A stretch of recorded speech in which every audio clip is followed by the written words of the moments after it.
Good morning, everybody. Welcome back to Cilinix Crypto. Hope you're all doing great, and welcome to, of course, your daily morning update here on XRP. We're going to do a full update. Our full price target has been hit. This was the main price target we talked about. Mainly yesterday. I mean, yesterday I made a video. I think we're going to break out, and we broke out. So I was very, very happy with that. But this was also the main area we've spoken about before, right? All the other times that XRP tried to break out but failed. The main target was always the point of control, which you can definitely see on the higher time frames.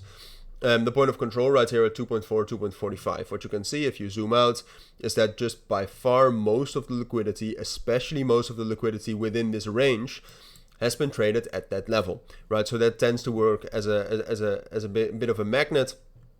Now the question is well, all right, can we break above that? I think the answer is yes, but are we going to break above that? Are we going to get a retrace first? What to expect? So that's what I wanted to talk about here on XRP.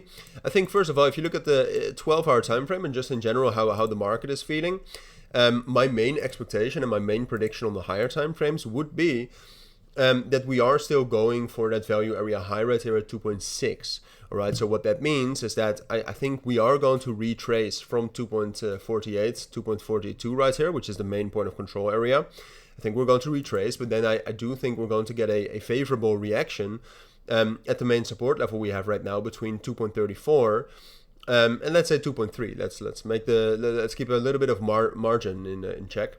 But that we're going to get a strong reaction there, and that from there we'll be able to break above the point of control and rally up to the value area high, and potentially even higher. I mean, I made a video on the crypto ETFs coming in 2025. I think I said this yesterday as well, but I made a video on that 2 days ago, and I think the XRP ETF is actually one of the potentially best ETFs to look forward to. So I wouldn't be surprised if we rally a little bit higher into 2.7, 2.8. I don't think we're going to break that level though. Maybe later in 2025, but now here in summer 2025, I don't expect that.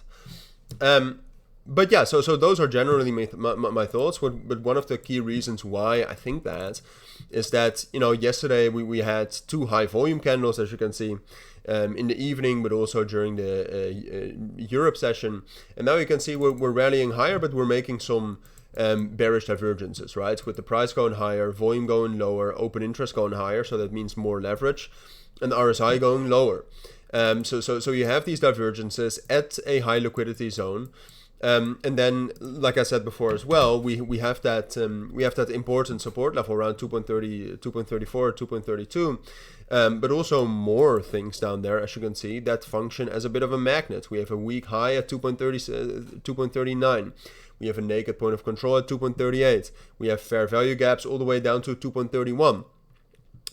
So we have less momentum. We have some bearish divergences at a strong resistance level, while we have imbalances to the downside. Now, look, would I short XRP? Definitely not, right? Because XRP is definitely in an uptrend. XRP is definitely bullish. And that also means that, can we break out above 2.46 right here and rally into 2.6? Yes. Do I think it's most likely? No. I think it's most likely that we're going to top out relatively soon. We're going to pull back into that area, and then from there we can rally again.